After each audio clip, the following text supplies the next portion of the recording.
الحمد لله يسمع دعاء الخلق ويجيب، يغفر لمن استغفره ويرحم من استرحمه ويصلح المعيب. أشهد أن لا إله إلا الله وحده لا شريك له، فهو القاهر فوق عباده والمهيمن والرقيب. من توكل عليه كفاه، ومن التجأ إليه فالنصر قريب. من ذكره خاشعا اجتباه، ومن تاب إليه فهو منيب. الحمد لله، وأشهد أن لا إله إلا الله، وأن سيدنا محمدًا عبده ورسوله المقرب والحبيب. خلقه نعمة ومبعثه رحمة، وشمس سنته لا تغيب.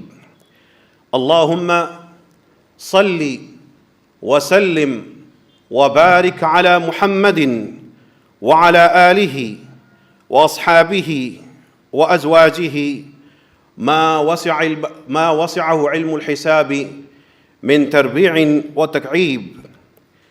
أعوذ بالله من الشيطان الرجيم. بسم الله الرحمن الرحيم. وأزلفت الجنة للمتقين غير بعيد. هذا ما توعدون لكل أواب حفيظ. من خشي الرحمن بالغيب وجاء بقلب منيب. ادخلوها بسلام، ذلك يوم الخلود.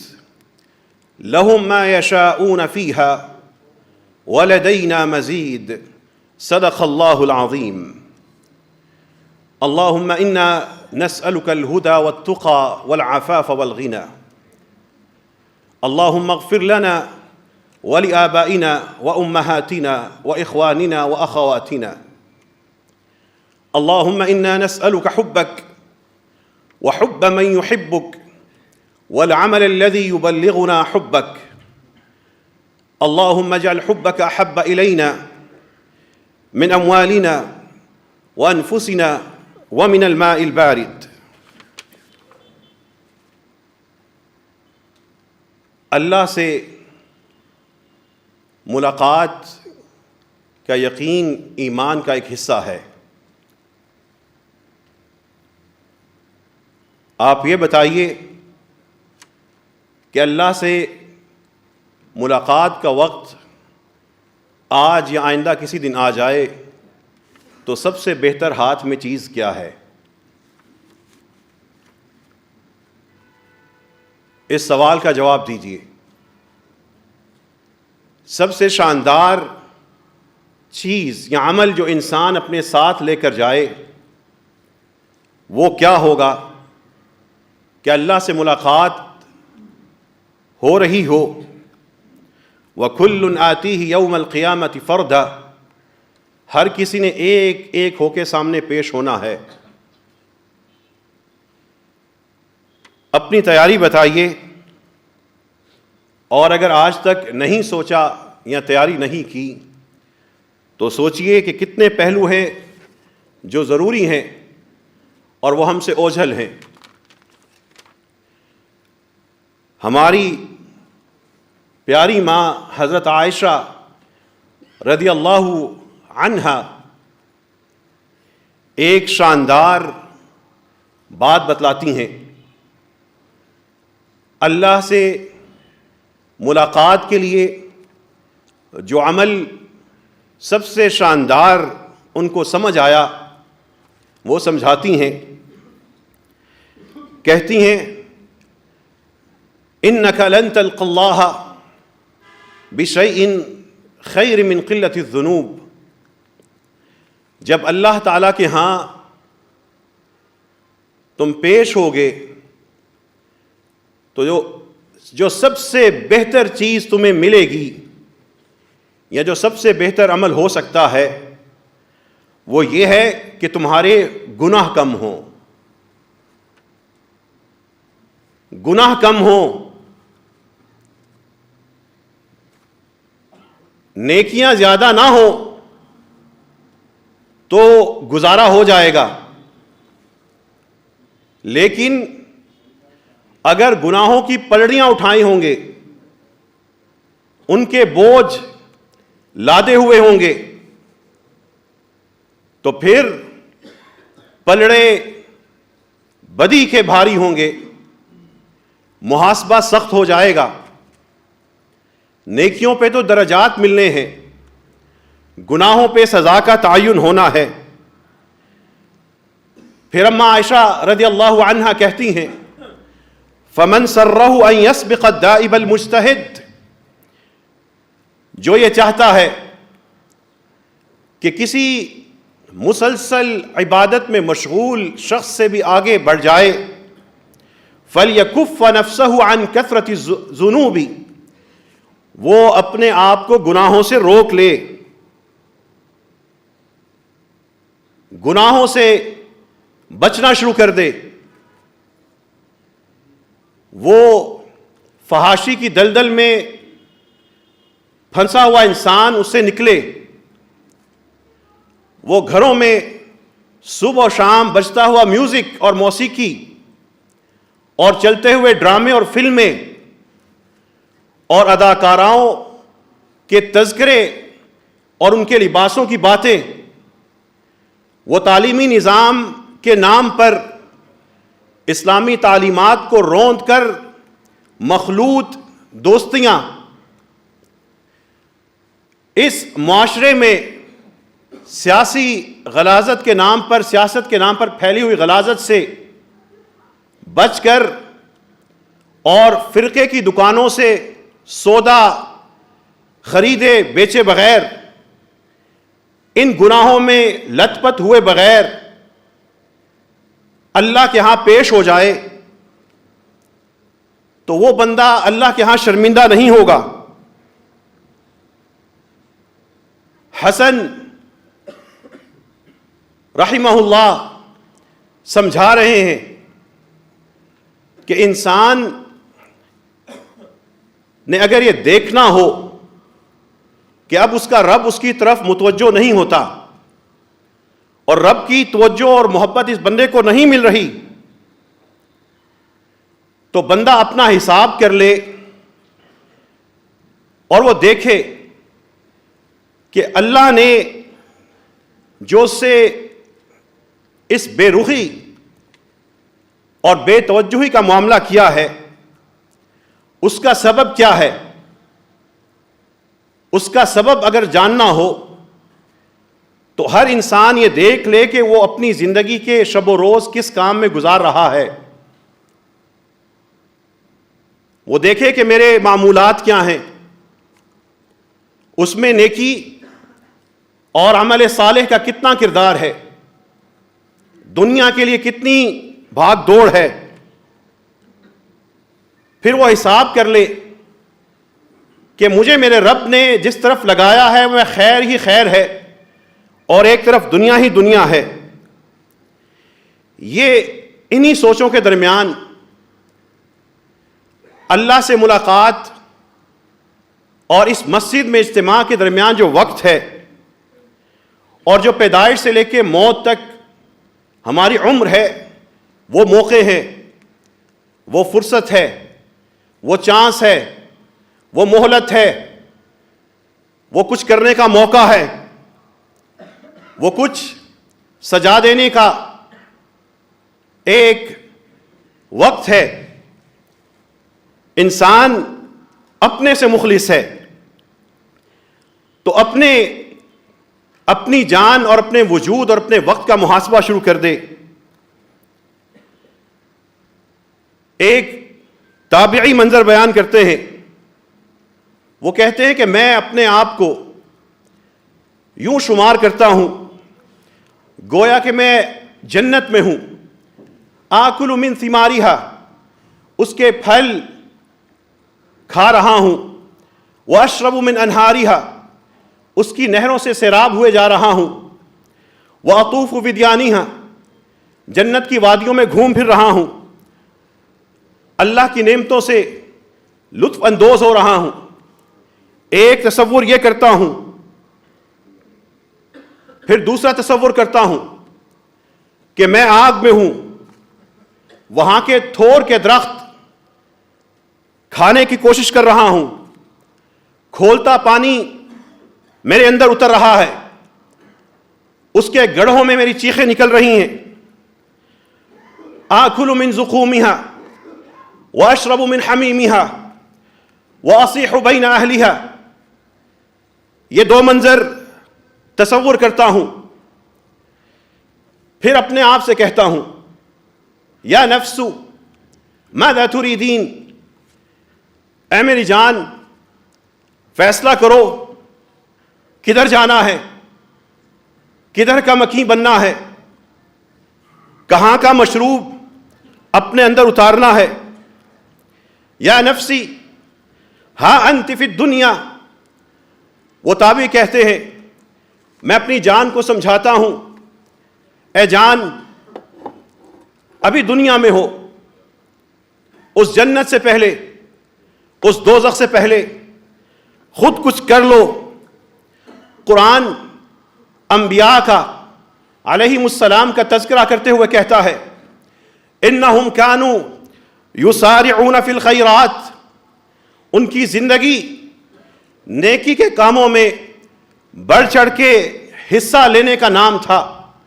یسارعون فی الخیرات، وہ نیکیوں کے کاموں میں بڑے چلے جاتے تھے، گناہ بند ہوں گے نیکیاں ہونا شروع ہو جائیں گی، میوزک بند ہوگا اذان اچھی لگے گی، آنکھیں رقص کو چھوڑیں گی، تفسیر خوبصورتی میں نظر آئے گی،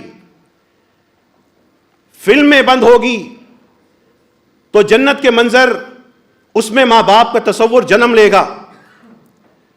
یہ کو ایجوکیشن اور مخلوط نظام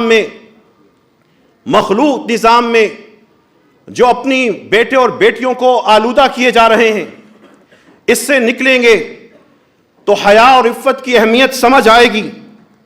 یہ نہیں ہو سکتا کہ دودھ کا گلاس لے کر اس میں گندگی بھی ڈالتے جائیں اور پھر سوچیں کہ اس سے برکت اور شفا ملے گی۔ اس زندگی سے، اس معاشرے کے اس غلاظت سے اپنے نفس کو اور اپنے خاندان کو بچانا ہوگا۔ یسارعون فی الخیرات، نیکی کے کاموں میں تبھی بڑھ چڑھ کے حصہ لے سکیں گے جب اس گناہ کی دلدل سے نکلیں گے۔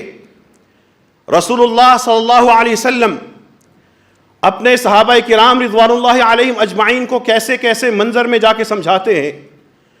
بازار گئے، رسول اللہ صلی اللہ علیہ وسلم بازار آتے ہیں، بازار سجا ہے، رسول اللہ صلی اللہ علیہ وسلم نے ایک بکری کا مردہ بچہ دیکھا جس کے چھوٹے چھوٹے کان یا ایک کان کٹا ہوا تھا۔ رسول اللہ صلی اللہ علیہ وسلم اس مردہ بچے کو واعظ کے لیے، تلقین کے لیے، نصیحت کے لیے، انسانی نفسیات کو دیکھ کر سمجھانے کے لیے اس بچے کو کے پاس گئے، آواز لگائی ایکم یحب ان یکون ھذا لہ بدرہم، ہے کوئی تم میں سے جو اس مردار بچے کو 1 درہم میں لے؟ ہے کوئی جو 1 درہم اس مردار پہ خرچ کر کے اس کو لے لے؟ تاجر تھے، کہنے لگے ما نحب انہ لنا بشیء وما نصنع بہ، اے اللہ کے رسول صلی اللہ علیہ وسلم، ہم میں سے کوئی اس کو 1 درہم میں لینا پسند نہیں کرے گا، ہم اسے کریں گے کیا؟ فقال النبی صلی اللہ علیہ وسلم، نبی کریم صلی اللہ علیہ وسلم نے پوچھا کیا تم اس کو زندہ ہو تو لینا پسند کرو گے؟ انہوں نے کہا اگر یہ زندہ بھی ہو تو اس میں عیب ہے، اس لیے کہ اس کے کان کٹے ہیں، کان چھوٹے ہیں، اس کی خوبصورتی اس طرح نہیں ہے جو بازار کے معیار کی ہوتی ہے. رسول اللہ صلی اللہ علیہ وسلم نے ان سے اعتراف کروا لیا، پھر سمجھایا. فواللہ للدنیا اہون علی اللہ من ھذا علیکم. اللہ کی قسم، یہ دنیا کے مال اور سجاوٹیں اور رونقیں اور بہاریں اور یہ زینت اور یہ آبادیاں، یہ ساری چیزیں اللہ تعالیٰ کے ہاں اس مردار بچے سے بھی گھٹیاں ہیں، اتنی بھی قیمت نہیں رکھتی. لیکن اس مردار بکری کے بچے سے زیادہ گھٹیا، کم تر، کم قیمت دنیا میں مچلتا ہوا یہ انسان اور لتھڑے ہوئے یہ خاندان اور پورے کا پورا شر کی طرف بہتا ہوا یہ معاشرہ، اس میں آپ کی کامیابی اور ہماری کامیابی یہ ہے اپنے آپ کو، اپنے بہن بھائیوں کو، بچوں کو اور خاندان کو کسی طریقے سے گناہوں سے بچا کر، اس موقع سے فائدہ اٹھا کر ایک دفعہ زندگی گزار کے چلے جائیں. بڑی عارضی، بڑی چھوٹی زندگی ہے. انہی صفوں پہ سانس لینے والے امتحان دے کر جا چکے اور کتنے ہی ہمارے خاندانوں کے بچھڑ چکے، اور پھر ہماری باری ہے. یہ اس وجود کو جو اس مسجد میں بیٹھا ہے، کھڑا ہے، ان منظروں کا حصہ بنا لے. ایک منظر آسمان پہ ہوتا ہے، ایک منظر زمین پر ہوتا ہے. زمین پر آپ ہیں، آپ کا عمل ہے، آپ کی کارکردگی ہے، اس کی جھلک آسمان پہ ہوگی. ان جھلکیوں کا حصہ بن جائیں. رسول اللہ صلی اللہ علیہ وسلم کے ایک صحابی، مفسر صحابی، عالم صحابی ابن مسعود رضی اللہ عنہ،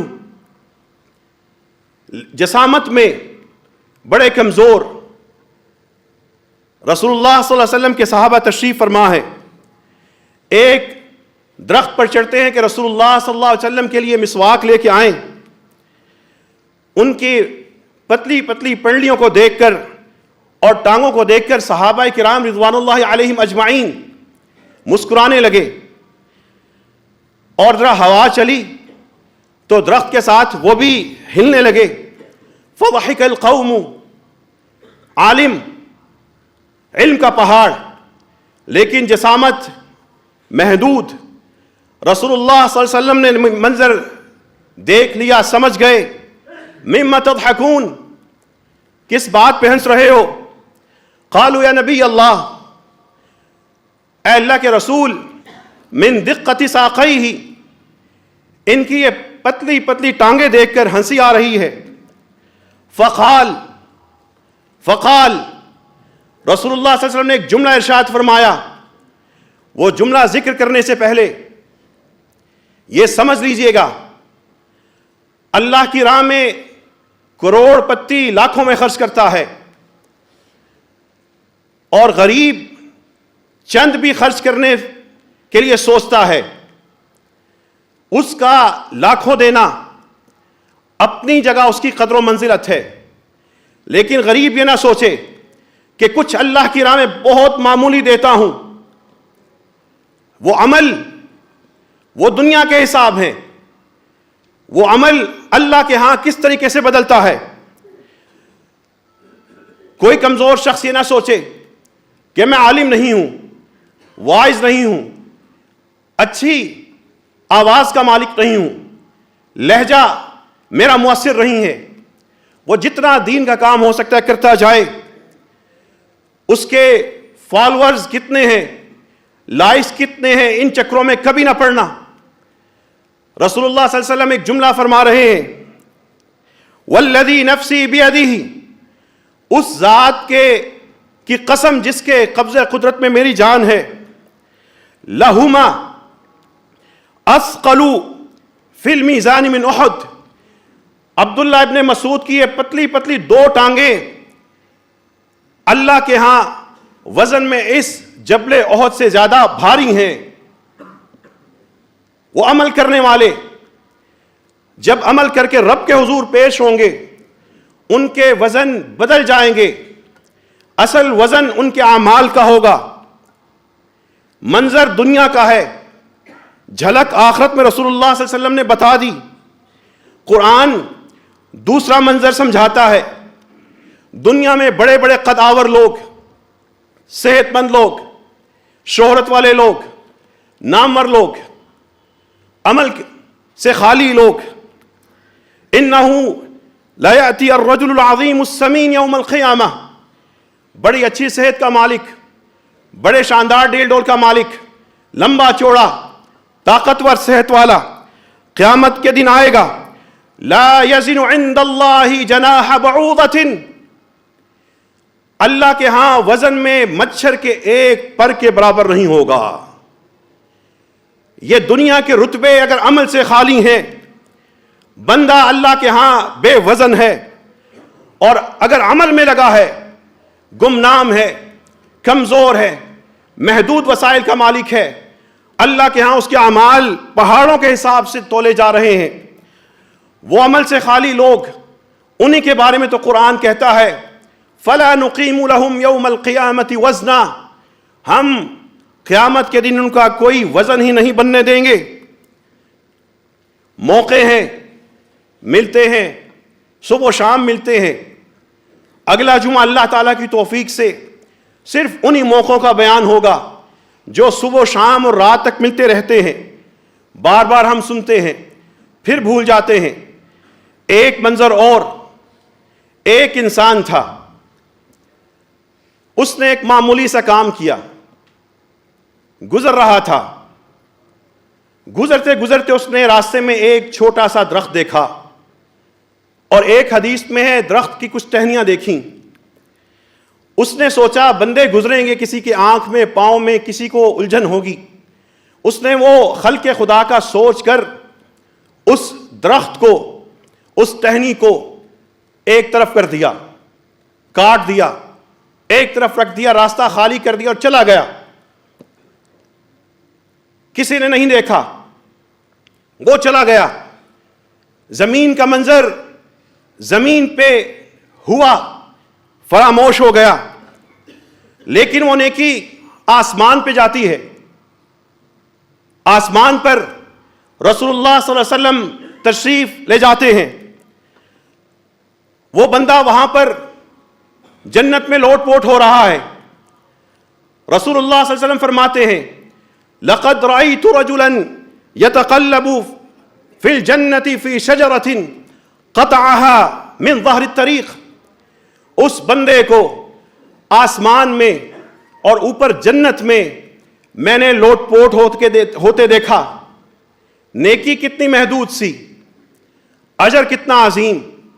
دیکھنے والے رسول اللہ صلی اللہ علیہ وسلم, مکان جنت عطا کرنے والا رب العالمین, الرحمن الرحیم, اللطیف الخبیر, الغفور الشکور, الودود الرحیم, القریب المجیب.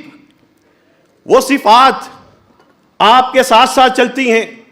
رب قریب ہے, دیکھ رہا ہے, سمیع ہے, بصیر ہے, سن رہا ہے, ہر پل سن رہا ہے, آپ کو, آپ کے اعمال کو دیکھ رہا ہے, انتظار کر رہا ہے کہ بندہ بلائے میں اس کا قبول کروں, نیکی کرے میں اس کو جزا دوں, مانگے میں عطا کروں. موقع موجود ہے, سننے سے نہیں, سن کر عمل کرنے سے بنے گی. ایک اور منظر رسول اللہ صلی اللہ علیہ وسلم جو موقع دیکھیں, صرف حدیثیں سن کر جذباتی ہو کر جزاک اللہ کہہ کر ماشاء اللہ کہہ کے بھول نہ جانا. یہ قبر کے معاملات ہیں, آخرت کی تیاریاں ہیں. ننھی سی حدیث کتنی دفعہ ہم نے سنی ہوگی.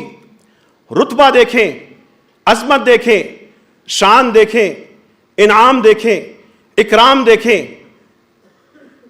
رسول اللہ صلی اللہ علیہ وسلم اللہ کا یہ قول بیان کرتے ہیں کہ میں اپنے بندے کے ساتھ ہوتا ہوں, جب وہ میرا ذکر کرتا ہے اور اس کے ہونٹ میرے نام سے ہل رہے ہوتے ہیں،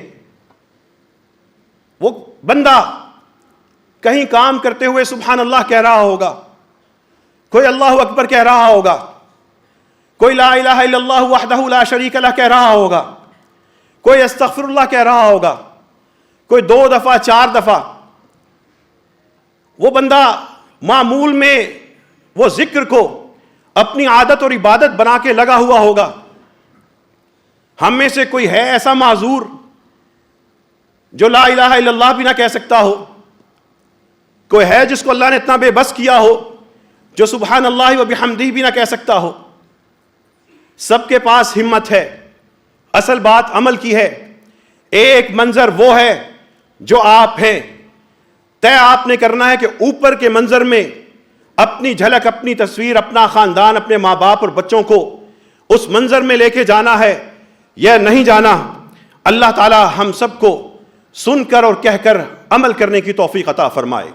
وآخر دعوانا ان الحمد للہ رب العالمین. الحمد للہ حمدا کثیرا طیبا مبارکا فیہ. اللہم لک الحمد حمدا کما ينبغی لجلال وجہک وعظیم سلطانک. اللہم لک الحمد على ما اخذت ولک الحمد على ما اعطیت. اللہم صل على نبینا محمد. اللہم صل على آل محمد. اللہم صل على ازواج محمد. اللہم صل وبارک على اتباع محمد. اللہم بارک على نبینا محمد کما بارکت على ابراہیم انک حمید مجید. جو موقع اہل ایمان جس کے لیے تڑپتے ہیں، جس کے لیے انتظار کرتے ہیں، انہی میں سے ایک موقع رمضان قریب ہے. اللہ سے دعا کیجیے اللہ ہم سب کو اس رمضان کو کمانے کی توفیق عطا فرما. رسول اللہ صلی اللہ علیہ وسلم نے ممبر پہ چڑھتے ہوئے آمین کہا. جبرائیل نے دعا یا بد دعا کی تھی، 3 تھی، ان میں سے ایک یہ تھی وہ بندہ برباد ہو جس کی زندگی میں رمضان آیا پھر بھی اس کے لیے بخشش نہ ہو سکی. رمضان کو یکم رمضان سے شروع نہ کیجیے، اس کو اب سے شروع کر دیجیے. تلاوت گھروں میں معمول بنا لیجیے. ذکر کی کتابیں حاصل کر کے اذکار یاد کرنا شروع کر دیجیے. جو پیر اور جمعرات کے روزے ہیں ان کو رکھنا شروع کر دیجیے. اس سے زیادہ رکھ سکتے ہیں وہ رکھنا شروع کر دیجیے. اور جن کا معمول ہے کہ رمضان کے آخری سب سے مبارک عشرہ وہ بازاروں میں خاندان کے لیے شاپنگ کرنے کی وجہ سے محروم رہ جاتے ہیں، وہ عید کی خریداری ابھی رمضان سے پہلے کر لیں. ان موقعوں کو غنیمت سمجھ لیجئے. کتنے ہی ہمارے شاندار صحت کے مالک ساتھی تھے، کتنے ہی دوست تھے، پچھلے سال تھے، ہمارا تصور بھی نہیں تھا کہ اگلے سال یہ نہیں ہوں گے. آج وہ یہاں پر نہیں ہیں. اے اللہ ان سب کی مغفرت فرما دے. وہ ہمارے ساتھ ہر نماز میں صف اول میں کھڑے ہونے والے ہمارے بزرگ نمازی آفتاب احمد صاحب بھی نہیں ہیں. اللہ ان کی بھی قبر کو منور کر دے. ہمارے بھائی علی رضا بھی ہمیں رب کے حکم سے چھوڑ کے چلے گئے. عبادت میں، اخلاق میں زندہ مثالوں میں سے ایک شاندار مثال تھے. اے اللہ ان پہ بھی اپنی رحمت نازل فرما. ہماری بہن ام حسان بھی پچھلے سال تھیں، اگرچہ برین ٹیومر اور کینسر میں تھیں لیکن پھر بھی نیکیوں کے لیے جستجو کرتی تھیں، وہ بھی نہیں ہیں. اللہ ان کی بھی قبر کو منور اور معطر کر دے. یہ رمضان، ہر رمضان کو جب بھی موقع آئے تو یہی سمجھیں کہ میرا آخری رمضان ہے اور میں الوداع کہہ رہا ہوں. اس کے بعد مجھے موقع نہیں ملنا. اس رمضان کو کسی ٹی وی ٹاک شو، ڈرامے، سیاسی چکر کے حصے میں ضائع کرنے کی بجائے اپنے قرآن کو اپنا رفیق بنا لیجئے، ذکر کو اپنا معمول بنا لیجئے، فرائض کی پابندی شروع کر دیجئے. اپنے گھروں کو اس آگ سے بچا لیجئے جو آگ ہمارے گھروں میں پڑاؤ ڈال چکی ہے، میوزک کی شکل میں، ڈرامے کی شکل میں، کو کلچر کی شکل میں اور بہت سی غلاظتوں کی شکل میں. ان سب چیزوں میں اگر اپنے گھر والوں سے مخلص ہیں تو آہستہ آہستہ ان کی اصلاح شروع کر دیجئے. یہی جو جمعہ کا خطبہ ہے اس کا بنیادی مقصد یہ ہے تذکیر، لوگوں کو یاد کروا دینا اور خود بھی یاد رکھ لینا، لوگوں کی اصلاح کر دینا اور اپنی بھی اصلاح کر لینا۔ یہ رسول اللہ صلی اللہ علیہ وسلم کی جو احادیث آج میں نے ذکر کی ہیں، منظر آپ کے گھر کا ہے لیکن جھلکیاں آسمان پہ ہیں۔ رات کو بندہ اٹھتا ہے، بستر چھوڑ کر وضو کرتا ہے، نماز پڑھتا ہے اور پھر سو جاتا ہے، لیکن رب کے ہاں کیا معاملہ ہوتا ہے؟ فرشتوں سے اللہ پوچھتے ہیں کہ میرے بندے کو کس چیز نے ابھارا؟ فرشتے کہتے ہیں اے اللہ تیری جنت کا طلبگار تھا، تیرے عذاب سے ڈرتا تھا۔ اللہ فرماتے ہیں جو اس نے مانگا میں نے دیا، جس سے وہ بھاگا میں نے اس کو بچا لیا۔ یہ منظر ہر شخص کا ہو سکتا ہے۔ یہاں پہ کوئی ایسا شخص نہیں جو کہہ سکے کہ میں 2 رکعت نماز نہیں پڑھ سکتا۔ اللہ نے ہمت توفیق دی ہے۔ رمضان سے پہلے اس تہجد کو اپنا معمول بنا لیجئے۔ اللہ تعالیٰ کی توفیق سے اور رب کریم کے جو سارے کے سارے ہمارے پہ انعام ہے، انشاءاللہ اس مسجد کے باہر بھی افطار کا ایک پورا نظام ہوگا، اور جو مساجد تقریباً 60 مساجد ہو چکی ہیں جو مسجد رحمت اللہ عالمین کے نام سے سیلاب سے متاثرہ علاقوں میں بن چکی ہیں یا بن رہی ہیں، ان میں بھی انشاءاللہ ہمارے انتہائی غریب افراد جو ہے ان کے لیے بھی اس کے ساتھ ساتھ افطار کا انتظام ہوگا۔ اسی طرح اللہ تعالیٰ کی توفیق سے جو مسجد کلینک یہاں پہ شروع ہوا تھا، یہ مسجد کلینک وہاں پہ بھی اور فارمیسی وہاں پہ بھی مزید مساجد میں اس کو وسیع کر رہے ہیں۔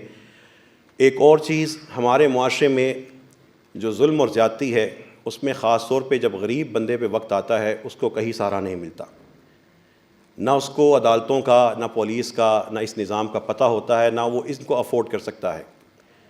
ہمارے کچھ وکیل ساتھی، مخلص ساتھی اور مسجد رحمت اللہ عالمین کی انتظامیہ مل کر ایسے ہی لوگوں کے لیے مسجد لیگل فورم بنا رہے ہیں۔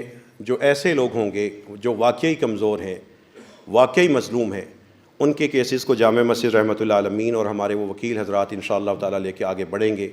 مساجد کو ذریعہ رحمت بنا لیجئے، مساجد کو ذریعہ مدد بنا لیجئے، مساجد کے ذریعے شورا کا نظام بنا لیں، مساجد کے ذریعے اپنے لوگ، دکھی لوگ ہیں، پسے ہوئے لوگ ہیں، دھکے کھاتے ہیں، حرام پر مجبور ہوتے ہیں، ان لوگوں کو سنبھال لیجئے۔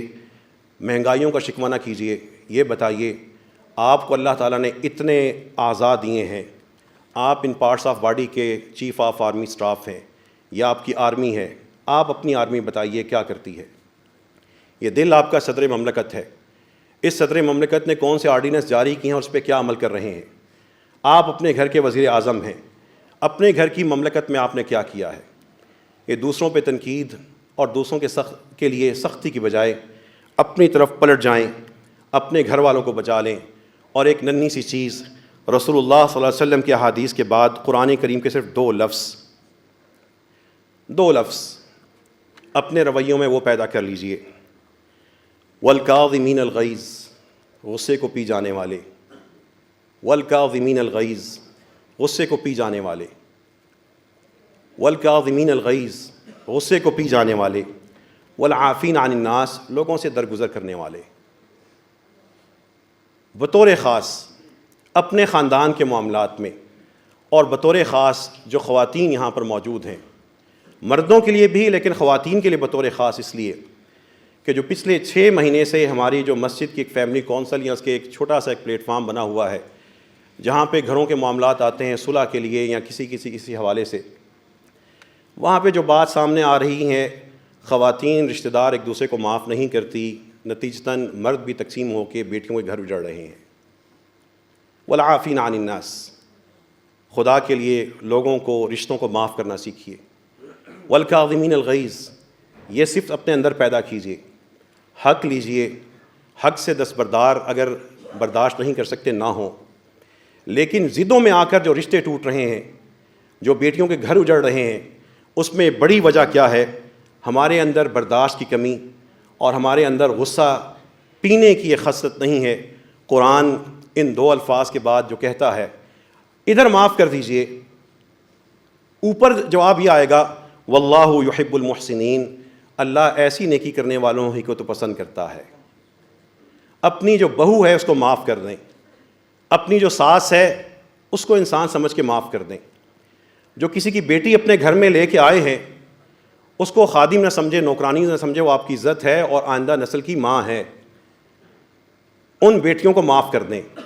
جو بیٹیاں کسی کے گھر میں چلی گئی ہیں وہ بھی برداشت پیدا کریں اور ایک عرصہ لگتا ہے گھروں میں ایڈجسٹ ہوتے ہوئے، معاف کر دیں۔ واللہ یحب المحسنین، اللہ آپ کو احسان کے درجے میں قبول کر رہا ہوگا۔ یہ میں بطور خاص اس لیے کہہ رہا ہوں کہ جو 17 خاندانوں کے کیس آئے، 17 میں سے 14 خاندانوں کے کیسز میں مرد گھر بسانا چاہتے ہیں لیکن خواتین نہیں بسنے دے رہی، مرد حل نکالتے ہیں لیکن خواتین کی چھوٹی چھوٹی ساری کی ساری جو چیزیں ہیں ان کی وجہ سے بڑے بگاڑ بن رہے ہیں اور بچے کورٹوں میں جا رہے ہیں، بچے وہاں پہ ملتے ہیں۔ والعافین عن الناس، درگزر کریں، والکاظمین الغیظ، غصہ پی جایا کریں۔ واللہ یحب المحسنین، اور توقع یہ رکھیں اللہ میں ادھر نیکی کر کے جا رہا ہوں، اس خاتون سے، اس ساس سے، اس نند سے، بھاوٹ سے، سسر سے، بھائی سے، بیٹی سے، چچی سے، تائی سے بدلہ نہیں چاہتا یا چاہتی۔ واللہ یحب المحسنین، اے اللہ مجھے وہ بدلہ دے جو قرآن میں ذکر کیا ہے۔ اے اللہ ہم سب کو احسان کے درجے میں نیکیاں کرنے کی توفیق عطا فرما۔ اے رب کریم ہمارے جتنے صغیرہ اور کبیرہ گناہ ہیں اللہ معاف فرما دے۔ اے اللہ ہمارے گناہ بھی معاف فرما دے اور ہمیں آئندہ بچنے کی بھی توفیق عطا فرما۔ اے اللہ جو ہم گناہوں میں لت پت ہیں، ہمارے گھر اس میں لت پت ہیں، یا اللہ ہمیں ان کو پاک کرنے کی توفیق عطا فرما دے۔ اے اللہ ہمیں حرام سے بچا لے۔ رب کریم ہمیں حلال کا تلاش کرنے والا اور کمانے والا بنا دے۔ اے رب کریم ہمیں لوگوں سے محبت اور پیار کرنے والا اور درگزر کرنے والا بنا دے۔ اے اللہ جو ہمارے بیمار ہیں ان کو شفا عطا فرما دے، ان کو شفا عطا فرما دے۔ جو فوت ہو چکے ہیں اللہ ان کی قبروں کو منور کر دے، معطر کر دے، تا حد نگاہ ان کی قبروں کو وسیع کر دے۔ جن کے ماں باپ زندہ ہیں اے اللہ ان کو اپنی جنت کمانے کی توفیق عطا فرما۔ جن کی جنت ان کی ماں یا ان کی رحمت ان کا باپ اس دنیا سے جا چکا ہے، اے اللہ ہمارے ماں باپ کو، ان کے ماں باپ کو اپنی جنت اور اپنی رحمت عطا فرما دینا۔ اے رب کریم ہم سب کو حج اور عمرے کی سعادت نصیب فرما، رسول اللہ صلی اللہ علیہ وسلم کا خواب میں دیدار نصیب فرما۔ یا اللہ جن کے تذکرے ہم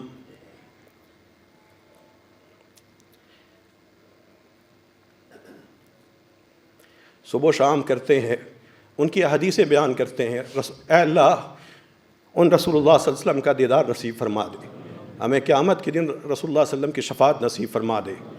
جو اے اللہ ہمارے گھروں میں، خاندانوں میں، دفتروں میں دوزخ کی آگ بھڑک رہی ہے گناہوں کی شکل میں، اے اللہ ہمیں اپنے گھر والوں کو، اپنے بیٹے بیٹیوں کو، ماں باپ کو، اپنے پیاروں کو اس سے بچانے کی توفیق عطا فرما۔